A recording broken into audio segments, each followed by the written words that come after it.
Magandang umaga sa lahat. Ngayong umaga ay babasahin po natin ang ika-25 kabanata ng Kawikaan at ang magbabahagi ng salita ay si Pastor Tim. Salamat sa Diyos dahil matapos ang bagyo ay payapa na muli ang Hong Kong. At tayo ay makakabalik dito sa morning devotion on site.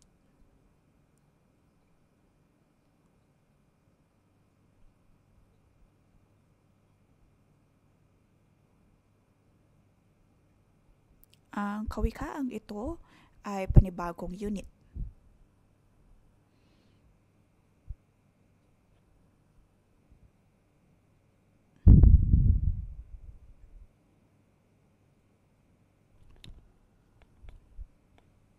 Ang mga kawikaang ito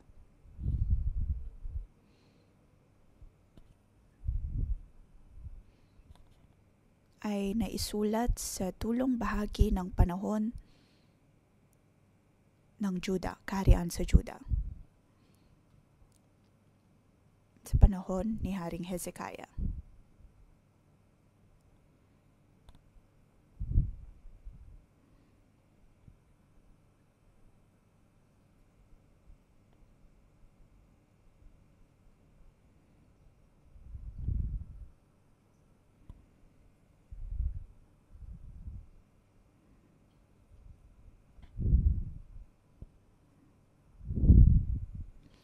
Makikita po natin sa kaharian niya ang maikling panahon ng revival.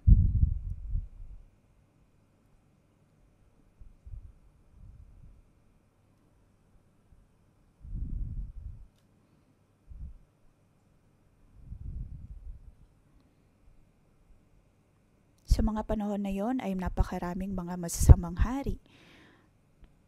Ngunit naroon ang pagdating ni Haring Hezekiah. At siya ang naging dahilan kung bakit maraming mga idolo o kaya mga Diyos-Diyosan noon ang nabagbag dahil sa kanyang mga panukala.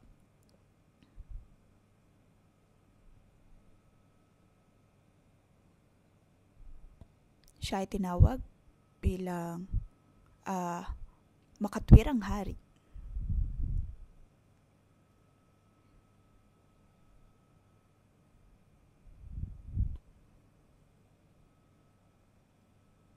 Dahil kay Haring Hezekiah, dahil sa propetang Isaiah, ang kaharian ng Juda ay nakatakas o kaya ay naiwasan ang sumpa ng pagkakasira. Kaya naman, sa kasaysayan ng Southern Juda,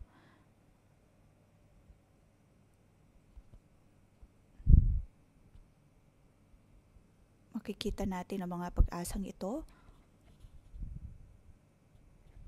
kung saan may mga hari din na nakatanggap ng karunungan o kaya'y kahusayan mula sa Diyos na naging dahilan upang sila'y makaligtas sa sumpa ng pagkasira.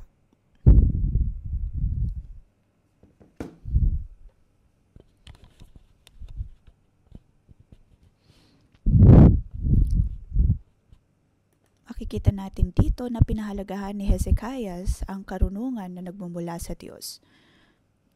Kaya ngayong umaga, bibigyan po natin ito ng pamagat, tumanggap ng karunungan na nagmumula sa Diyos at tumanggap ng kalwalhatian na tulad sa mga hari.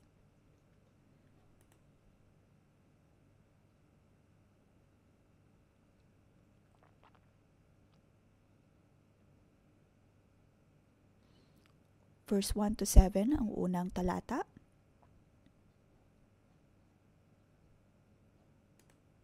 Makikita po natin dito ang karunungan ng isang hari.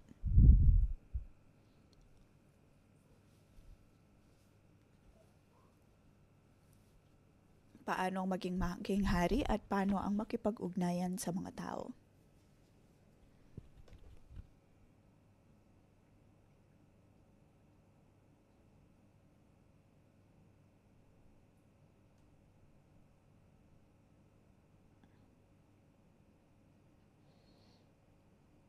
Makikita natin sa verse 2 hanggang verse 6 ang iba't ibang pares ng karunungan. Sa verse 2, ang kaluwalhatian ng Diyos na magtihim ng isang bagay, ngunit ang kaluwalhatian ng mga hari ay mag-usisa ng isang bagay.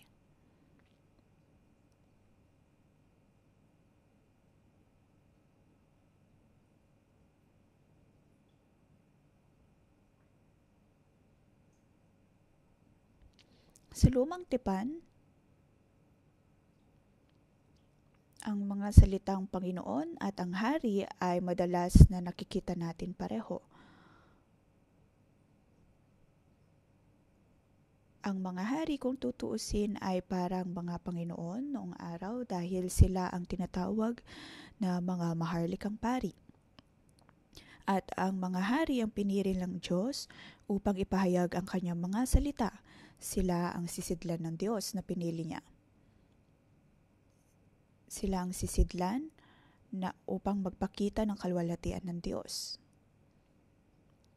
At ngayon naman sa bagong tipan ay tayo po iyon kung saan tayo ay pinili ng Diyos upang maging mga maharlikang pari.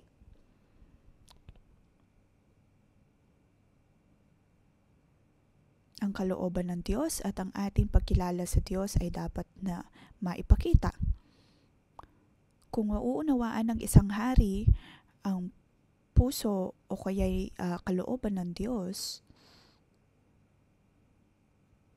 panigurado ang hari na ito ay mamumuno ng ayon sa kalooban niya.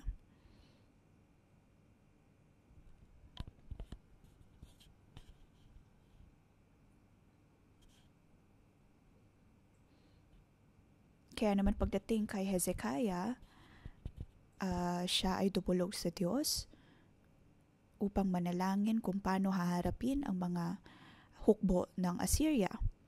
At sa kanyang pananalangin, siya ay nabigyan ng estratehiya at naipanalo ang labang iyon.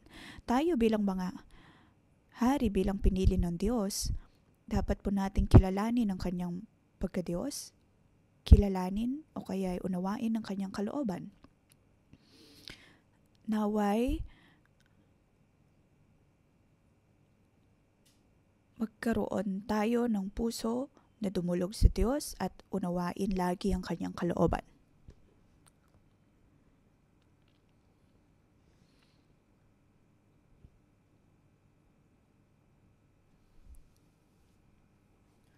Naunawaan ni Hezekiah na siya ay piniling hari ng Diyos at siya ay kanyang tinawag upang pamunuan ng mga tao, kung kaya naman nasa puso niya rin na unawain ang kanyang kalooban. Dahil ako ay pinili ng Diyos, kung kaya naman aking maunawaan ang lihim ng bawat bagay at nang maunawaan din ang kaluwalhatian ng Diyos. Mga kapatid, tayo man din po ay mayroong ganitong pagkakakilanlan, may ganitong estado upang maunawaan ang kalooban ng Diyos. Mayroon po tayong ganitong kapangyarihan, mayroon tayong ganitong awtoridad. Paano po natin maunawaan ng tama ang Diyos?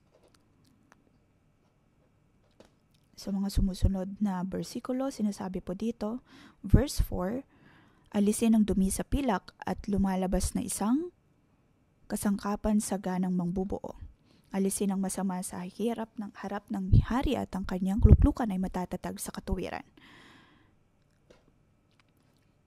Dito sinasabi po kung anong uri ng mga tao ang maaaring maka-impluwensya sa pinili ng Diyos. Kahit na ikaw ay pinili na ng Diyos upang maging hari, ikaw pa rin ay mauimpluwensyahan ng mga taong nakapaligid sa iyo o kaya nasa iyong korte. Dahil sila naman ay hindi mo maaaring baliwalain. Hindi maaaring balawalain ang kanilang mga salita.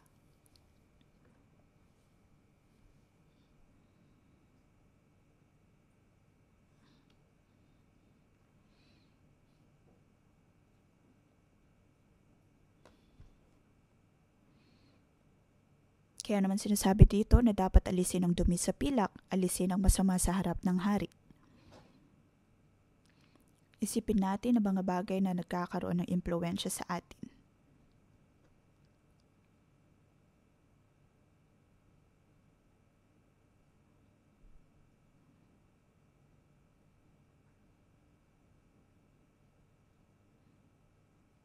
Sa atin pong mga buhay na ito, maging sa ating mga lugar na pinagtatrabahuan, nakikita po ba natin o kaya mayroon po ba tayong kakayahan na malaman kung alin ang masama sa hindi?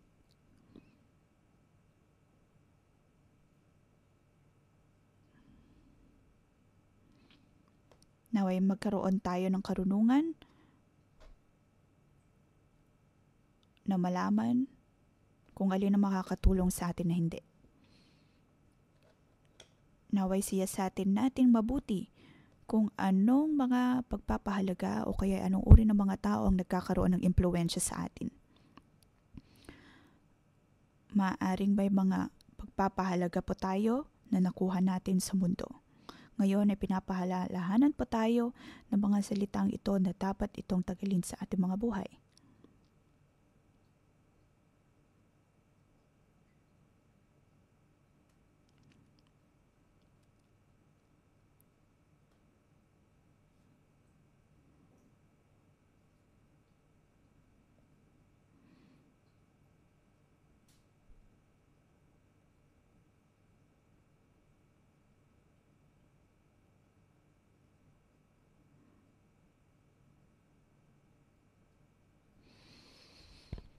Sabi sa verse 6, huwag kang magpauna sa harapan ng hari at huwag kang tumayo sa dako ng mga dakilang tao sapagkat maigi na sabihin sa iyo sumampa ka rito kaysa ibaba ka sa harapan ng Pangulo na nakita ng iyong mga mata.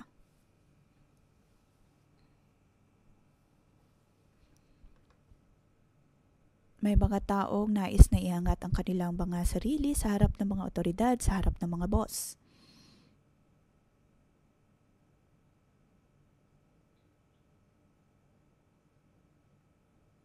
At sinasabi po dito na hindi po dapat ganito.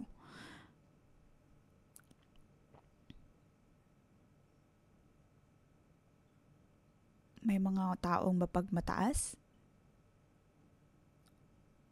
o kay labas na itinataas ang kanilang mga sarili.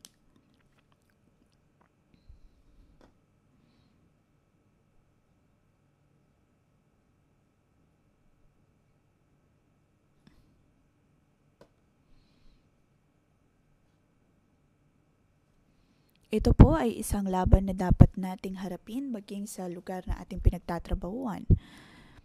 May mga pagkakataon na hindi maunawaan ang paraan marahil ng ating mga boss o ng mga katrabaho kung bakit sila ay pinipili samantalang tayo hindi. Ngunit dito makikita natin ang karunungan na nagmumula sa kawikaang ito. Na mas maiging maghintay. Sa tingin ko ito ay timing ng Diyos. Hindi natin alam kung ano ang nasa puso ng ating mga otoridad. Maaaring nakikita naman ng ating mga otoridad ang ating kakayahan at ang ating kagalingan, ngunit hindi pa marahil panahon upang tayo iangat.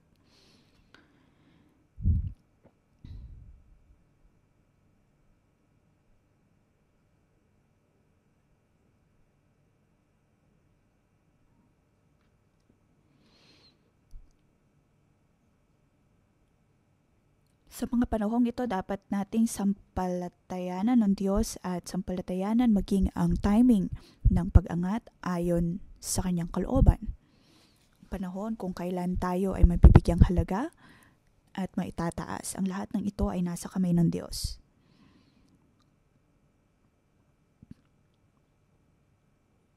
Dapat po nating malaman na hindi po ito tungkol sa ating pag-aangat ng ating sarili.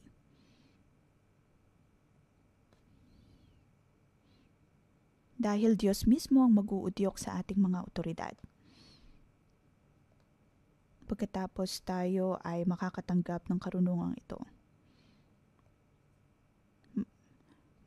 Paniguradong may pagkakataon na sasabihin ng ating otoridad na tayo sasabihan na umangat.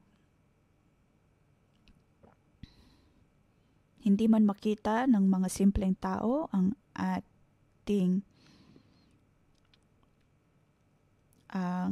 ating pagpupursigi, ngunit nakikita ito ng Diyos. At siya mismo ang maggagantimpala sa atin.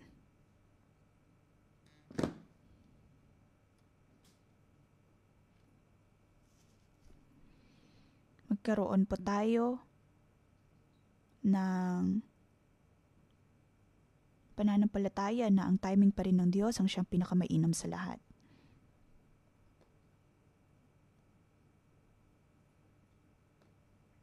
Magkaroon po tayo ng sapat na pananampalataya at pagtitiwala sa Diyos. Aking natatandaan nang ako'y unang coworker pa lamang, ako ay naiinggit kay Joash dahil siya ay nabigyan ng pagkakataon na magturo sa Bible School. Tapos ako ay nagkakaroon ng pakiramdam, nakikita ba ako ni Pastor Jason? Nakikita niya ba na napakagaling ko magturo? Matapos ang ilang taon at ang aking pasensya sa paghihintay ay naubos. Pagkatapos ay minsan naisip ko na kailangan kong kausapin siya upang makilala niya ako.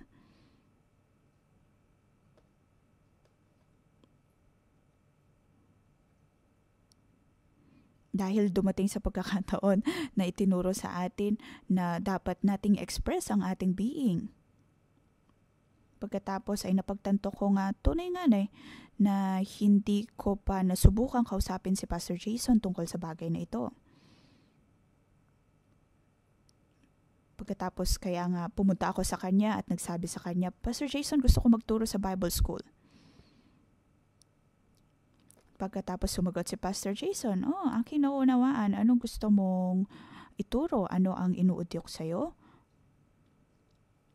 Pagkatapos ay aking natanggap yon at aking inisip, ano nga ba ang maaari kong ituro?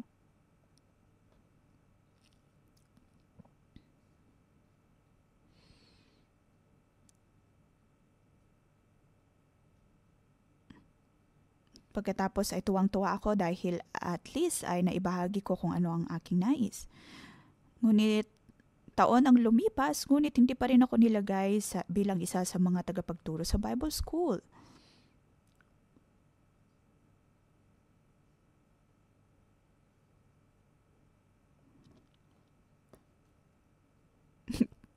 Mula noon ay naisip ko na hindi na ako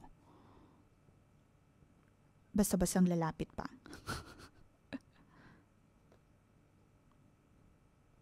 Tingin ko ito ay sumubok sa aking pasensya sa paghihintay.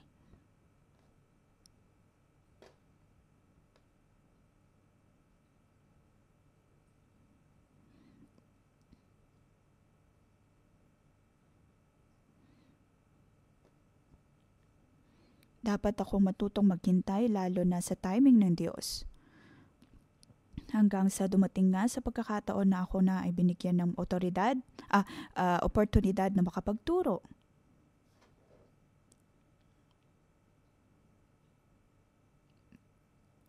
Ang punto nito ay dapat po nating sampalatayanan na ang Diyos ay kikilos ayon sa kanyang panahon.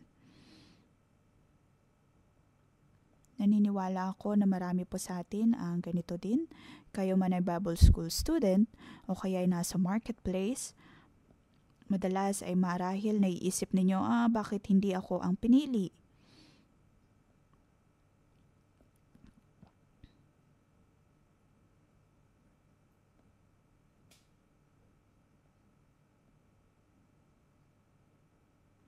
Ngunit dapat nating sampalatayanan na ang puso ng Diyos, ang puso ng mga hari, ang puso ng mga kanyang mga lingkod ay nasa kanyang mga kamay. Ay nasa kamay ng Diyos. Sa ating pakikipag-usap sa mga otoridad, dapat po tayong magkaroon ng dunong. Sunod ay verse 8 hanggang verse 18. Ito po ang karunungan na dapat nakikita sa ating mga bibig. Verse 8 hanggang 18 ay tungkol po sa ating pananalita. Verse 11, salitang sinalita sa kaukulan ay gaya ng mga mansanang ginto sa mga bilaong pilak. Sa original na teksto, hindi po nabanggit ang mansanas dahil ang nabanggit lamang ay prutas. Ngunit makikita po natin na sa Tagalog translation, ito po ay tinawag na mansanas.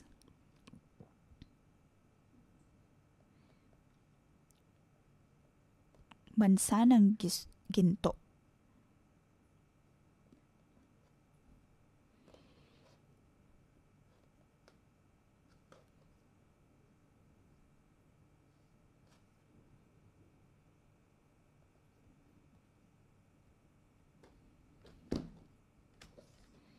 Ano po ang ibig sabihin ng mga salitang ito?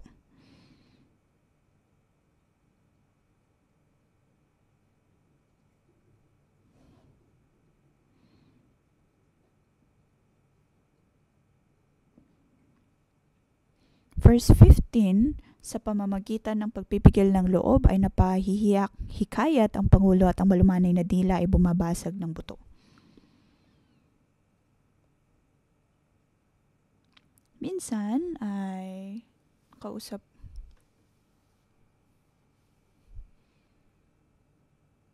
marahil may mga nasasabi tayo na hindi naman dapat. Verse 16, nakasumpong ka ba ng pulot? Kumain ka ng sapat sa iyo, baka kamasuyat iyong isuka, magdalang iyong paa sa bahay ng iyong kapwa, baka siya mayamot sa iyo at pagtanim ka. Sa atin pong pakikipag-usap, pakikipag-interaksyon,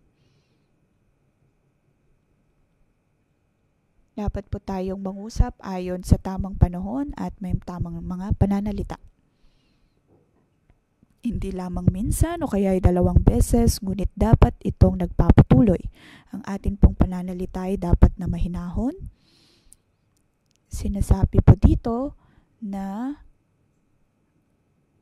ang malumanay na dila ay bumabasag ng buto.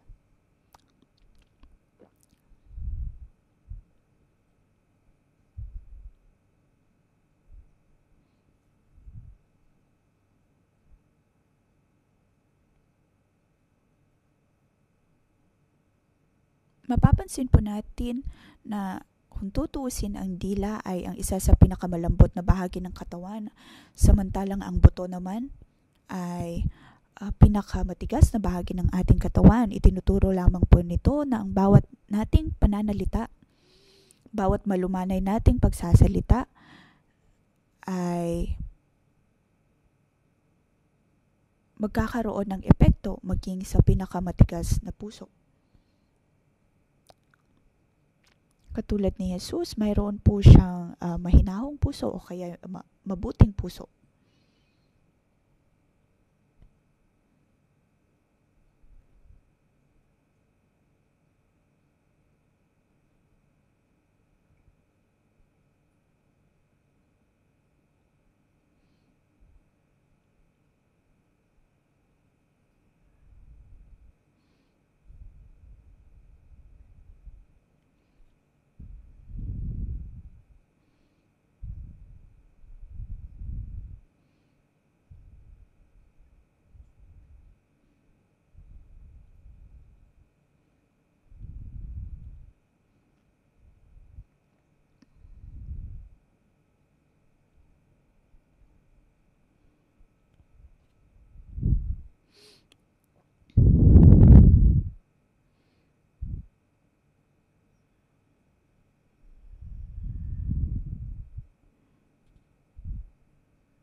Matatandaan po natin na pagkakataon ng si Jesus ay nailagay sa sitwasyon kung saan inaasahan siya ng mga tao na husgahan ang isang babaeng nagkasala. Ngunit ang ginawa lamang ni Jesus ay patawarin siya at sabihin na hindi na dapat siya magkasala pa.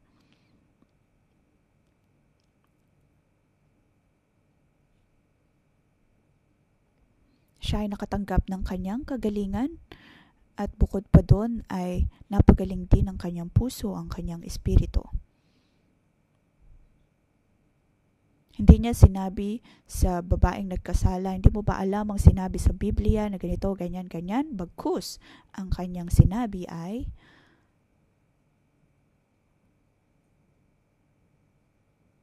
o kaya hindi niya sinabi na, bakit hindi ka lumabas? Bakit hindi ka makipag-connect? Bakit hindi ka makipag-BIC?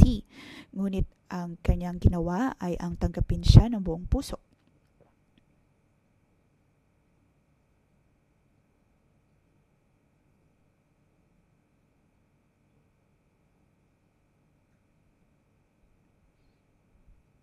Maaring sa atin pong pagdidisipulo ay may mga cell member tayo na nakausap natin na ng ilang taon at paulit-ulit ang ating mga sinasabi.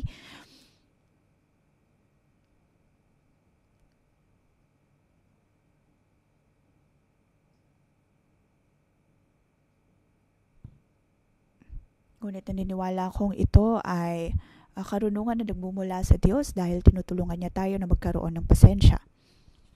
Verse 19 to 28.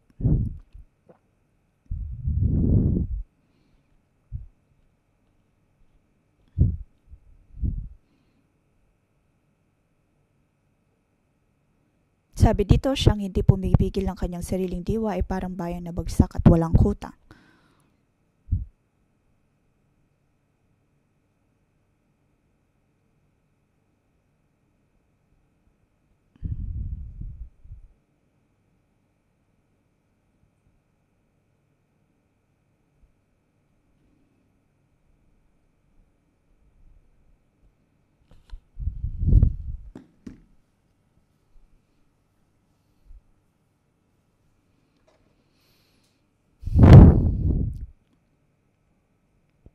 Ayon sa karunungan ng Diyos, kung tayo po ay inaatake, dapat po nating kontrolin ang ating sarili na huwag maghiganti.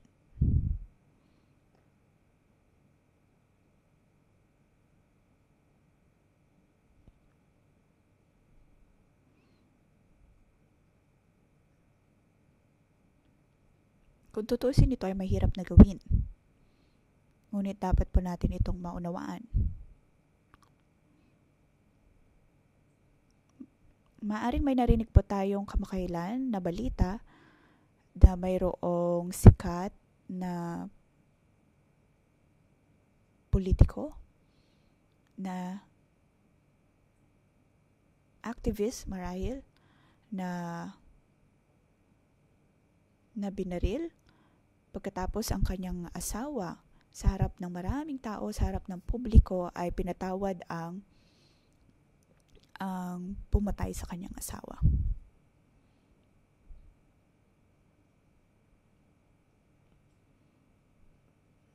Ako ay naantig sa nabanggit ng biyudang iyon.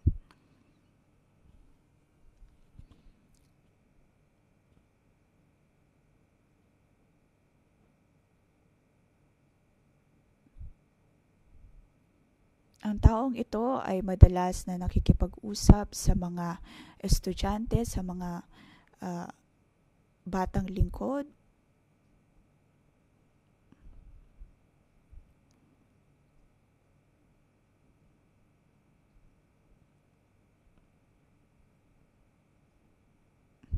At naunawaan ito ng kanyang asawa.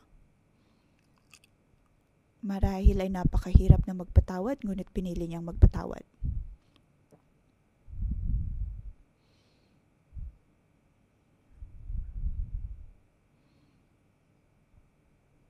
Ang kanyang ginawa ay napakamakapangyarihan dahil pinili niyang hindi maghiganti bagkus ay magpatawad. Ito ay isang bagay na dapat po nating matutunan.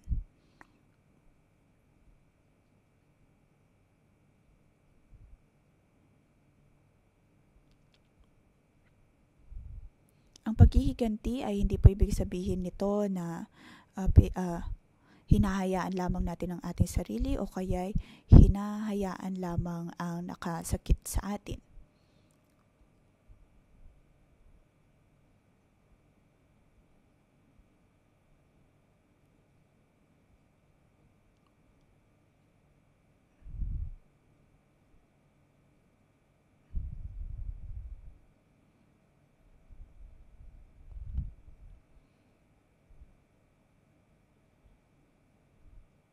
tayo po ay maging mga lingkod ng Diyos na handang kontrolin ang ating sarili. Magkaroon ng pagpipigil ayon sa kalooban ng Diyos. Magkaroon ng buhay na may kalayaan at magkaroon ng buhay na tunay na nagbibigay kalwalhatian sa Diyos.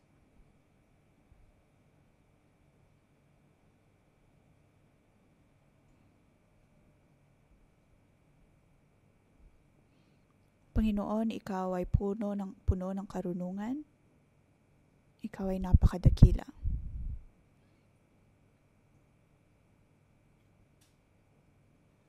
Tayo po ay tumayo at ating purihin ng Diyos.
Panginoon, pinupuri ka namin ang iyong kapangyarihan ang siyang tumutulong sa amin.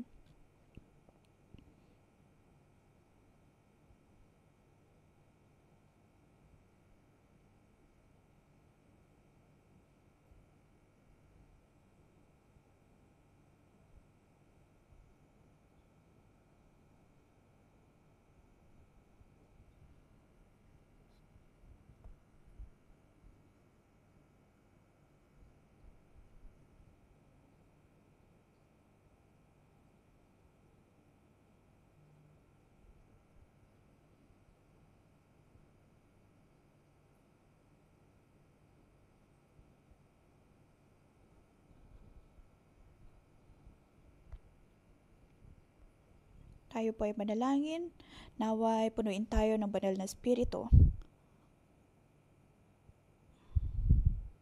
Naway pangunahan tayo ng banal na Espiritu.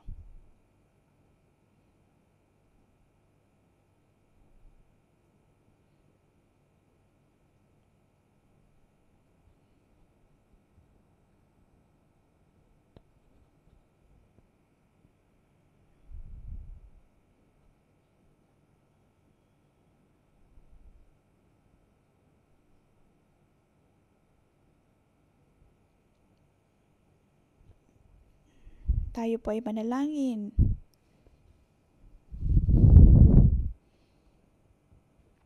Atin pong tanggapin ang salita ng Diyos, ating tanggapin ang karunungan na nagmumula sa Diyos.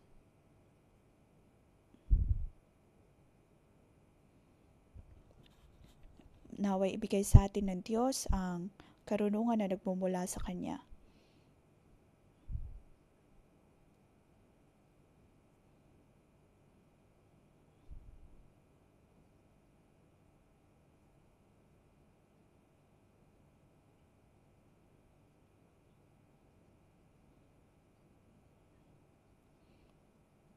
Naway ang Espiritu ng Diyos, Espiritu ng katotohanan ang siyang maghari sa ating mga puso. Panginoon, maraming salamat. Hindi mo kalooban na kami ay maging mga hangal, bagkus ay maging mga tao na namumuhay ayon sa karunungan. Panginoon, maraming salamat dahil binigyan mo kami ng pagkakataon na kami ay makadulog sa iyo. At iyong ibinibigay ang iyong mga salita sa amin, sa aming paghawak sa iyo. Amin pong matatanggap ang katotohanan ito na tunay na ibang-iba sa kalakaran ng mundo. Panginoon, buksan mo ang aming mga mata.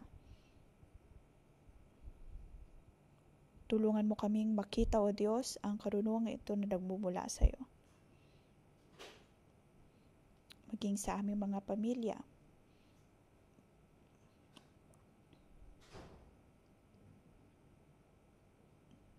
Panginoon, tulungan mo kami na maunawaan at matanggap ang aming mga otoridad.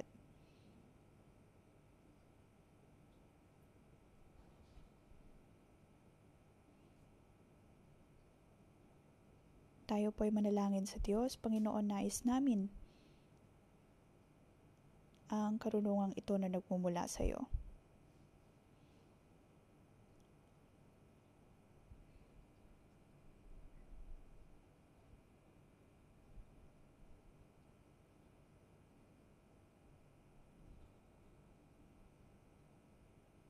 Panginoon, kami ay dumudulog sa iyo. Panginoon, ikaw ay napakabuting Diyos.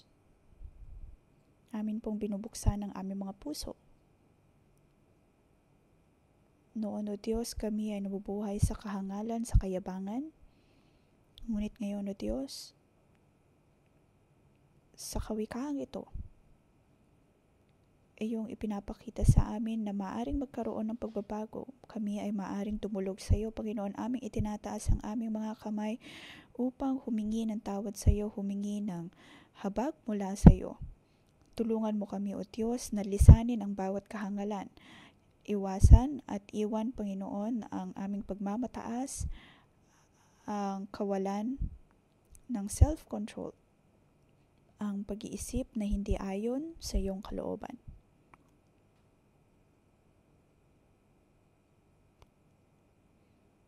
Panginoon, ngayon namin itong isuko sa iyo.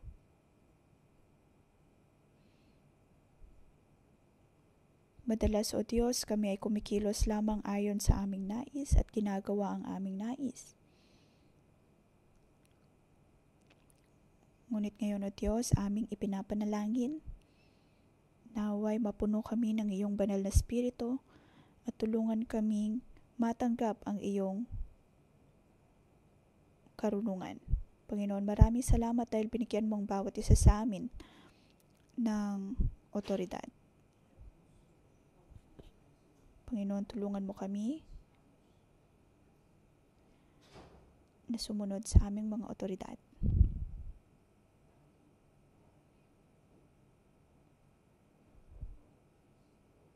Alam namin, O Diyos, na kami ay binigyan mo ng napakabuting mga otoridad. Maaring marami po sa atin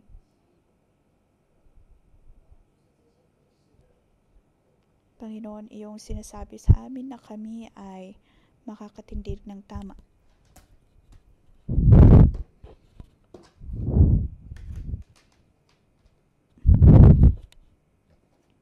Katulad ni Hezekiah, kami ay titindig at magiging uri ng otoridad na magiging pagpapala sa marami. Panginoon, kami ay dumutulog sa iyo.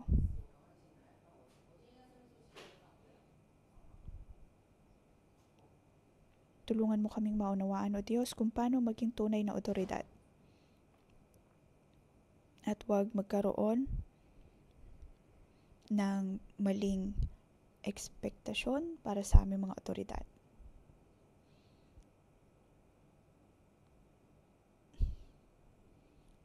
Tulungan mo kami, O Diyos, na maging tunay na mga uri ng otoridad.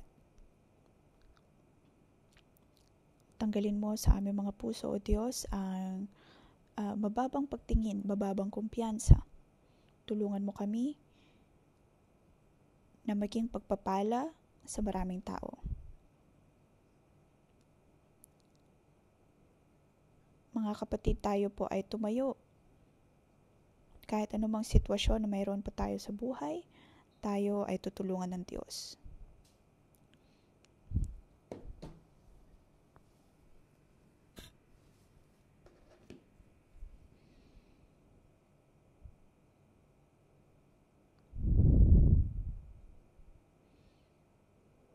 Naway tulungan po tayo ng Diyos.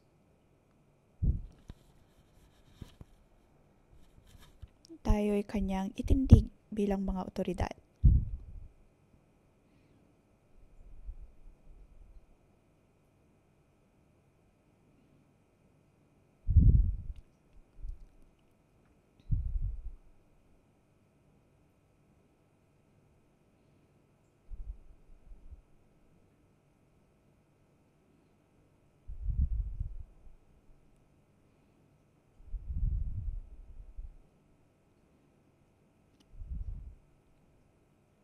Panginoon, maraming salamat dahil kami ay iyong pinili.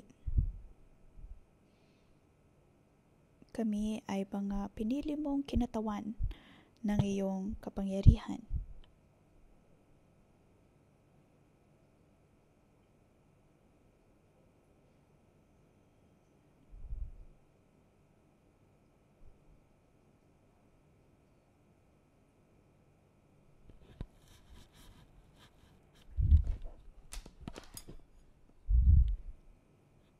Maaring dahil sa aming pananalita, O Diyos, ay naging dahilan kami ng kasakitan sa iba. Kung atin pong naalala ang mga pagkakataon na marahil tayo ay nakapanakit ng iba,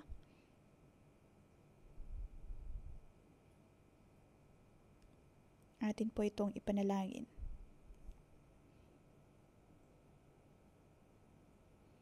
Naway tulungan tayo ng Diyos.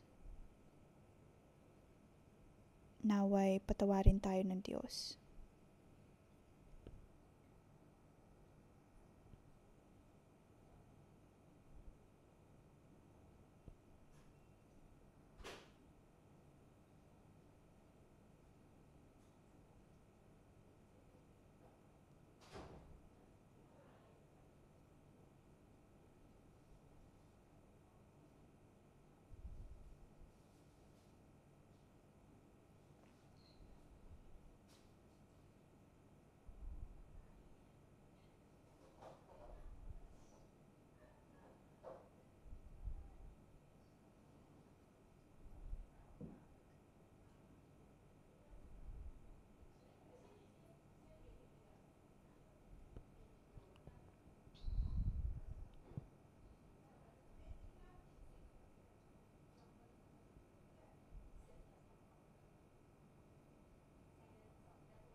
Panginoon, kami nagpapasalamat sa iyo.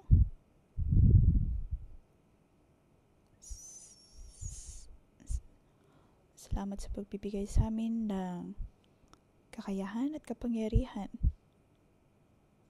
Ngunit marahil dumating sa pagkakataon na kami ay naging mabigat masyado ang aming sinasabi. Marahil bilang otoridad at bilang mga magulang, kami ay nakapagsabi ng mga bagay na nakapanakit sa iba. Nagsasabi ng mga bagay na bakit hindi ka nakikinig, bakit hindi mo maunawaan. Ngunit Panginoon, naway patawarin mo kami. Hindi namin nadisiplina ang aming mga dila.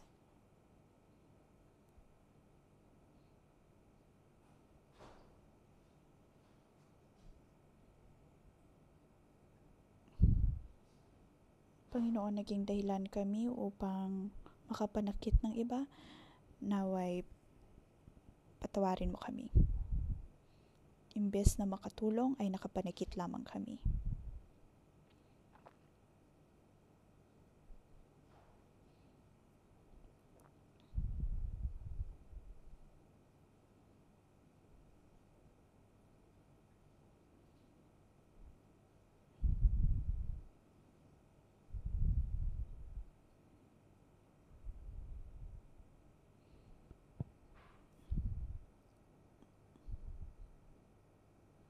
Ngayon, O Diyos, tulungan mo kami na harapin ang bawat naming pananakit, maging din ang mga masakit na salita na aming natanggap. Naway ang iyong pag-ibig ang siyang pumuno sa amin.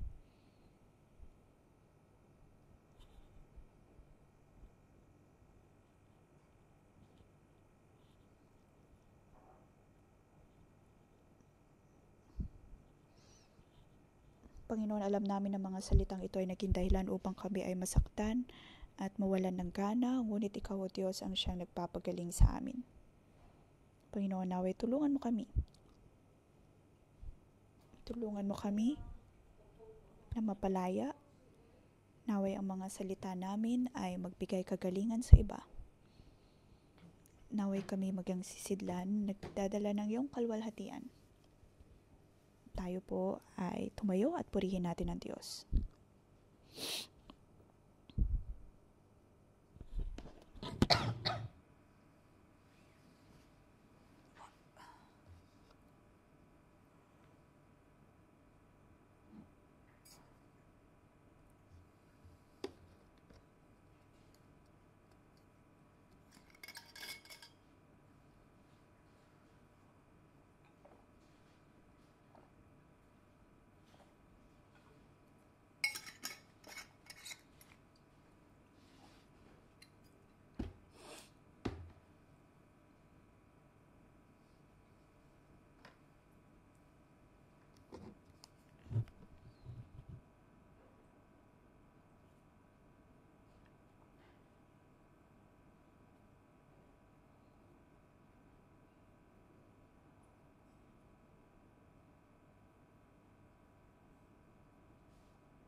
Panginoon, kami nagpapasalamat sa iyo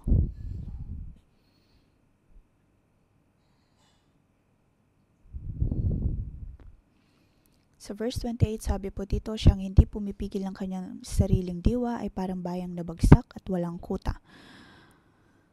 Verse 21, kung iyong kaaway ay nagutom, bigyan mo siya ng pagkain na makakain, at kung siya'y mauhaw, bigyan mo siya ng tubig na maiinom.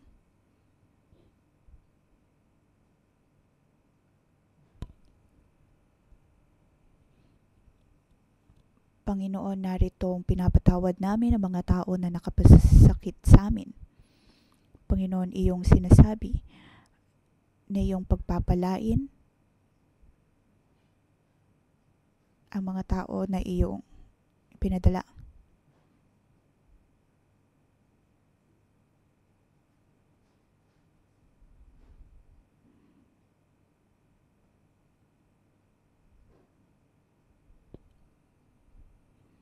Panginoon, tulungan mo kami na pagpalain maging ang mga taong nakapangnakit sa amin noon.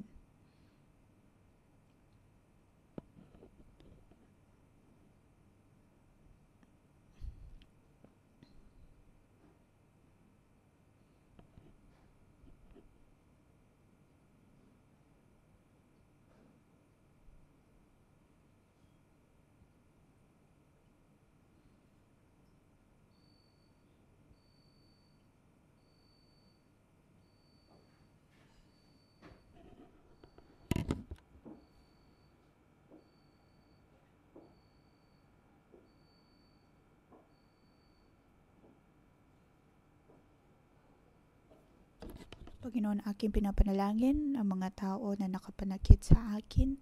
Panginoon, ililalagay ko ang kanilang buhay sa iyong mga kamay.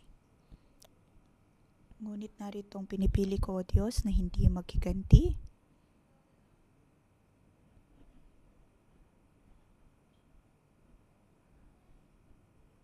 Tulungan mo ako, Diyos, na mapagtagumpayan ito ayon sa iyong kalooban. Naway ang iyong habag at biyaya ay mapunta sa kanilang mga buhay. Naway silang mapalaya sa ngalan ni Jesus.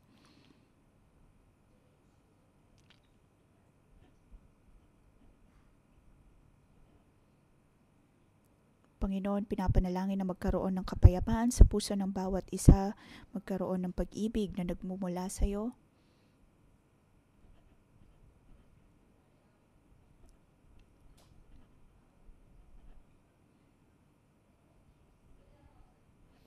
Panginoon, tulungan mo kami na magkaroon ng kapayapaan na nagmumula sa iyo.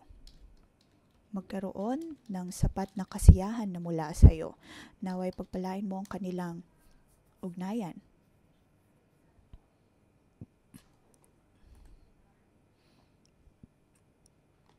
Tulungan mo kami, O Diyos, na magkaroon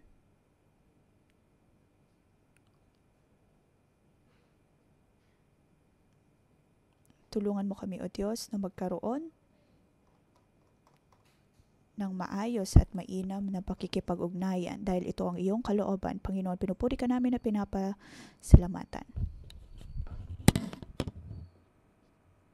Alam namin, O Diyos, na ang iyong kalwalhatian, ang iyong kalayaan ang siyang magpapasaya sa amin.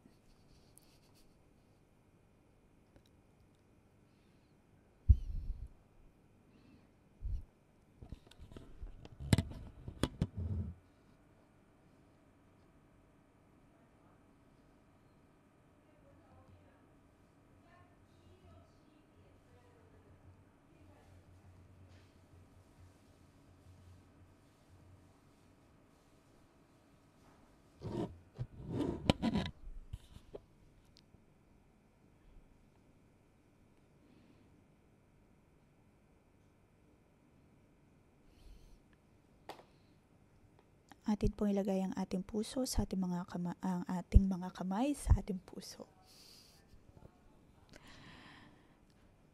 Ang lahat ng mga salita na ating nabitawan na hindi mabuti,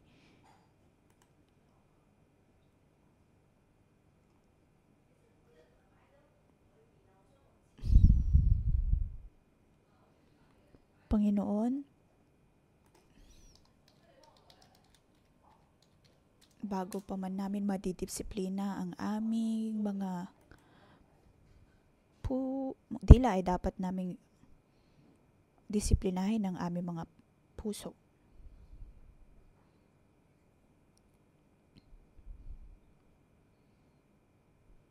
May mga pagkakataon na kami nagtatanong bakit hindi nakikita ng aming mga otoridad ang aming pagpupursigi.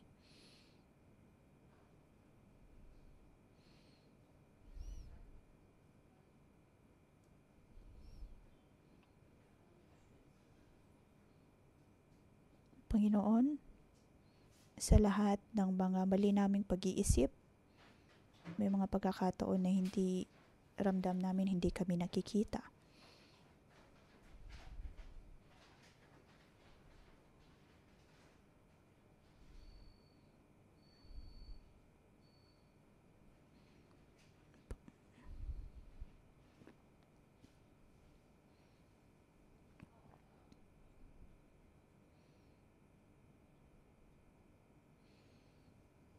Panginoon, tulungan mo kami na harapin ang bawat basura sa aming buhay at tanggalin ito sa aming mga buhay. Panginoon, sa 10 days of awe, amin pong nililinis ang aming sarili. Nais naming ihanda ang aming mga puso.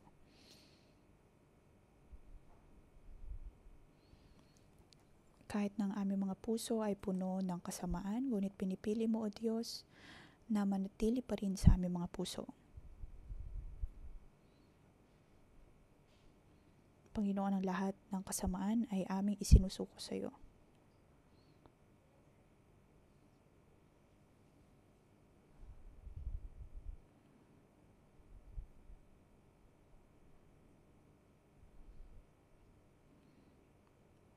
Tulungan mo kami, O Diyos, na maging puno ng pasasalamat.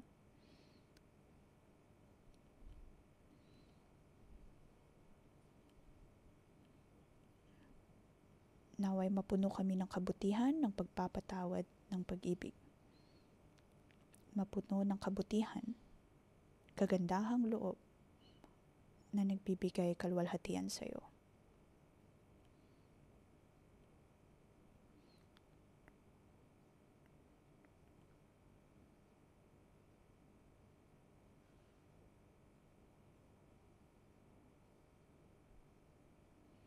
Panginoon, naway ang puso namin ay makadulog sa iyo. Naway ang puso namin ay pampuno ng pagtitiwala at pananampalataya sa iyo. Upang magkaroon kami ng tamang kontrol sa aming mga puso. Panginoon, ang iyong mga salita ang siyang tutulong sa amin.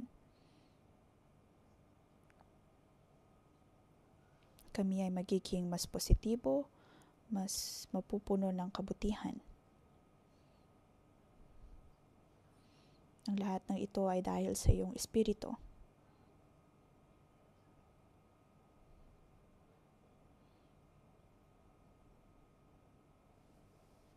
Panginoon, pinupuri ka namin at pinapasalamatan. Amin pong isinusuko ang aming mga puso sa iyo. Atin pong itaas ang ating mga kamay at tumanggap ng pagpapala sa ngalan ng Panginoong Hesus. Sa aking pinagpapalang bawat isang narito. Hindi lamang kayo mangungusap ng may kabutihan, bagkus ang iyong mga puso, nilalaman ng iyong mga isip ay magbibigay din kaluguran sa Diyos. Sa ngalan ng Panginoong Hesus, kayo ay aking pinagpapala na ang inyong mga pananalita ay magiging tulad ng mansanang ginto at pilak. Kayo din ay magkakaroon ng kagandahang loob. Magkakaroon ng maayos na ugnayan sa iba. Ang inyong mga otoridad ay makikita kayo.